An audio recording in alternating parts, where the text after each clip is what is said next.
Welcome friends. इस video में हम एपी के बहुत ही इम्पॉर्टेंट क्वेश्चन को डिस्कस करेंगे।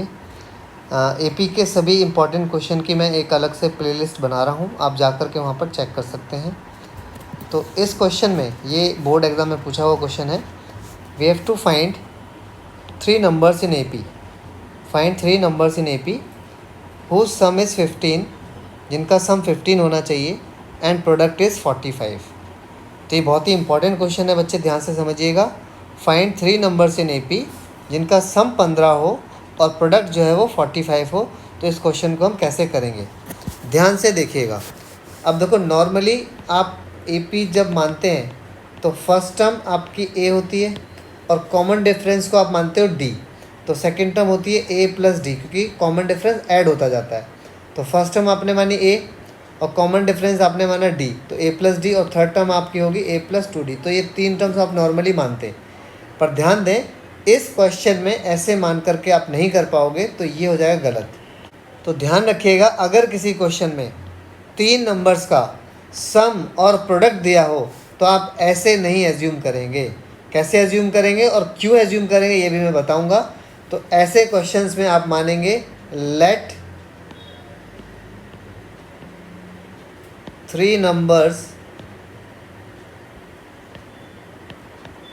in AP are, देखो ध्यान से, a माइनस डी।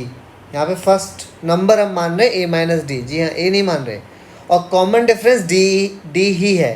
तो d आप ऐड करोगे, अगर आप a माइनस डी में d ऐड करोगे तो क्या मिलेगा, a। तो सेकंड नंबर आपका हो गया a, और थर्ड नंबर क्या हो जाएगा, अब इसमें d ऐड हो जाएगा, तो थर्ड नंबर हो जाएगा a प्लस डी। तो जब भी whenever in question the sum of 3 numbers and product also given, then assume 3 numbers in A P as a minus D, a and a plus D. ठीक है, ध्यान रखिएगा, अगर किसी क्वेश्चन में ए पी के 3 नंबर्स का सम और प्रोडक्ट दिया है तो आपको 3 नंबर्स ए पी में हमेशा ऐसे ही मानने हैं। क्यों मानने हैं? ऐसे मानने से आपका ए और डी में से एक वैल्यू बड़ी आसानी से निकलेगी, क्योंकि देखो सम कितना दिया हुआ था, 15। तो हम लिखेंगे since sum of the number is 15, तो इसका मतलब इन तीनों को सम करके लिखेंगे और 15 के बराबर करेंगे। तो 3 नंबर आपने क्या माने थे, a minus D plus A plus D, तीनों का सम कितना है, 15। अब यहाँ पर देखो, माइनस डी प्लस डी से कैंसिल हो गया, और ये a प्लस ए, ये तीनों ऐड हो जाएंगे, तो ये आएगा 3a इज इक्वल टू 15। और देखो कितनी आसानी से आपको a की वैल्यू मिल गई। पर ध्यान रहे, a यहाँ पे फर्स्ट टर्म नहीं है, a यहाँ पर बीच वाली टर्म है, तो वो तो हम निकाल लेंगे एक बार d की वैल्यू आ जाए बस। ठीक है, तो a की वैल्यू आ गई 5। अब दूसरा क्या दिया हुआ है, सम दिया था 15, इसकी हेल्प से आपको a मिल गया। अब स्क्रीन पे देखिए प्रोडक्ट क्या दिया हुआ है, 45। तो नाउ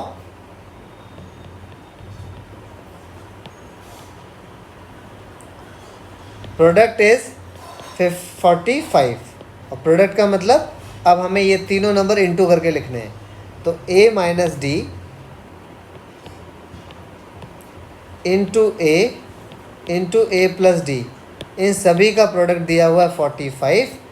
अब क्योंकि a की वैल्यू आप निकाल चुके हो 5, जो कि आसानी से आ गई, क्योंकि इस तरीके से आपने एज्यूम किया था कि d कैंसिल हो गया।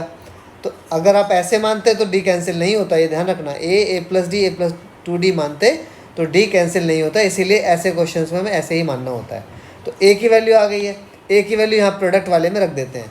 तो 5 माइनस डी इंटू ए की जगह 5, फिर 5 plus D is equal to 45। अब ये जो 5 है, क्योंकि यहाँ इंटू में है तो यहाँ डिवाइड में आ जाएगा 45 के नीचे।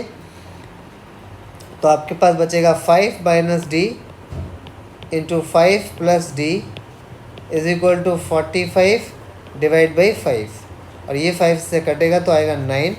और लेफ्ट में a minus B into A plus B लग रहा है, 5 minus D into 5 plus D में, तो ये हो जाएगा a square minus B square. a आपका 5 है, तो 5 square minus D square is equal to 9।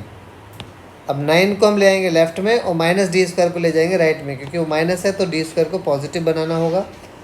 5 का स्क्वायर हो गया 25, 9 को हम लेफ्ट में ले आए तो -9 is equal to D square. 25 minus 19 करेंगे तो 16 आएगा। तो डी स्क्वायर की वैल्यू आई 16। तो डी होगा आपका रूट ऑफ 16, और रूट ऑफ 16 का मतलब आपको लिखना होगा +-4। +4 भी हो सकता है और -4 भी हो सकता है। तो यहाँ भी आंसर 2 आएंगे। तो देखिएगा ए तो आपका है 5 और डी है आपका +-4।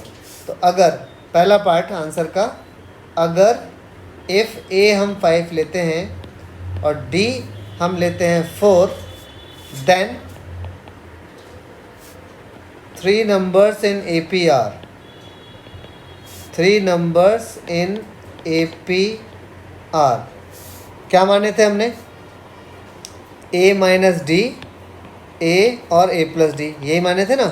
अब देखो a है आपका 5 और d है 4, तो 5 - 4, तो फर्स्ट नंबर आपका बनेगा 1 और सेकेंड नंबर क्या है? a की जगह तो 5 आ जाएगा। और थर्ड नंबर है a प्लस डी, a है 5 और d है 4, तो थर्ड नंबर आपका आ गया 9। आप चाहें तो चेक कर सकते हैं, आपका आंसर आ चुका है। बट एक आंसर और पॉसिबल है, वो भी अभी मैं बताऊंगा। आपको बोला गया था 3 नंबर AP में निकालो, तो हमारे आए 159 और उसने कहा था जिनका सम होना चाहिए 15। आप इन तीनों को ऐड करके देखो, 15 आ रहा है। 9 + 5 14 और 1 15, और प्रोडक्ट आना चाहिए था 45।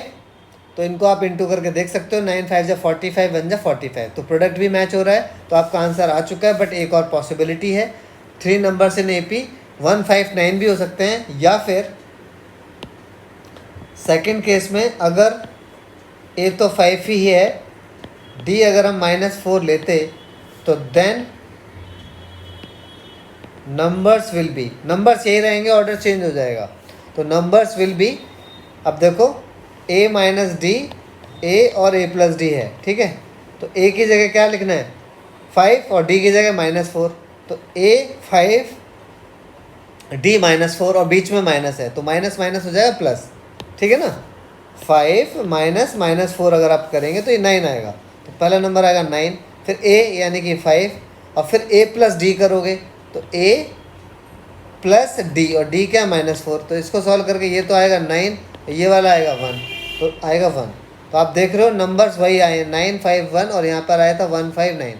तो आंसर सेम है, नंबर्स का ऑर्डर चेंज हो गया है।